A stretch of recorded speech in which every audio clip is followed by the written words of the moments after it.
네, 내년도 정부 예산안이 마감 시한을 넘겨 지난 주말 국회를 통과했습니다. 일자리 예산과 남북 경협 예산은 감액된 가운데 사회 간접자본시설 관련 예산은 크게 늘었습니다. 네, 한편 이번 예산안은 야3당을 배제한 결정이어서 반발도 이어지고 있습니다. 좀 더 자세한 이야기 오승용 시사평론가에게 들어보도록 하겠습니다. 안녕하십니까? 네, 어서 오십시오. 네, 이번 새해 예산안에서 주목할 만한 부분 어떤 부분이죠? 네. 국회가 469조 5,752억 원 규모의 내년도 예산안 수정안을 지난 주말 가결했습니다. 네. 주목할 만한 부분들을 보면 일자리 사업 예산이 6천억 원가량 삭감이 됐습니다. 당초 정부안은 23조 5천억 원이었는데요. 최저임금 인상 부작용을 혈세로 메우려 한다는 야당의 비판에 직면해서 삭감이 됐습니다. 그리고 국가직 공무원 증원도 정부안보다 3,000명 축소한 18,000명에 합의가 됐고요.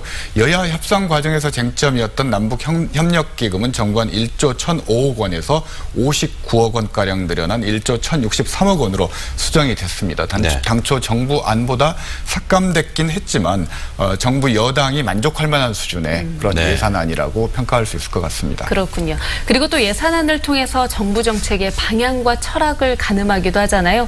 이번 예산안의 성격 어떻다고 보십니까? 우선 지난 8월 제출한 정부 예산안이 470조 5,016억 원이었는데요. 네. 9,265억 원이 이번 예산 통과안은 줄었습니다. 올해 예산안 기준 총 지출보다 약 9.5% 정도 늘어난 것이고요. 네. 증가율 9.5%는 글로벌 금융위기가 덮쳤던 2009년에 10.7% 이후 가장 큰 폭으로 증가한 것이라고 할 수가 있습니다. 네. 내년 경상성장률 전망치 4.4%에 비해서 2배가 넘는데요.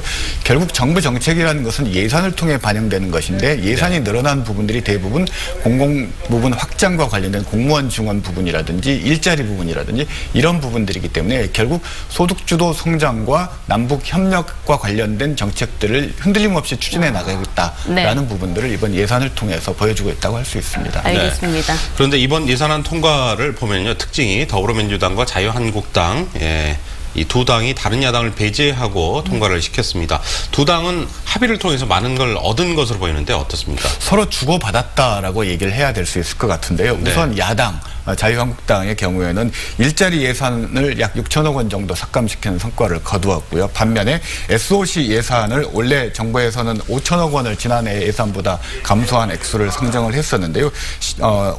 1조 2천억 원가량 증액시키는 그런 야당은 소득을 올렸고요. 네. 이것이 모두 여야 지역구 의원의 지역구 예산으로 반영된 측면들이 있습니다. 반면에 여당은 일자리 예산이 줄긴 했지만은 약 6천억 원가량 정도 삭감되는 수준에서 지켜냈고요. 네. 당초 자유한국당이 남북교류협력기금 14.3% 전액을 삭감하겠다고 이야기를 했는데요. 이 부분도 오히려 1조 977억 원 규모로 편성된 당초안보다 증가된 남북교류협력기금 예산을 확보했다는 측면에서 여야가 서로 주고받았다 이렇게 평가할 수 있을 것 같습니다. 알겠습니다. 만약에 그렇게 되면요, 이 바른미래당, 민주평화당, 정의당이 이야기를 했었던 연계해서 처리하자 했던 선거제도 개혁, 이건 어떻게 되는 건가요? 현실적으로 이번 정기국회에서 연동형 비례대표제를 핵심으로 하는 선거제도 개혁안이 처리되기는 불가능해졌고요. 굉장히 이야기가 많았었는데요. 유일한 가능성은 야3당과 민주당이 다음 임시국회 처리를 합의하는 것,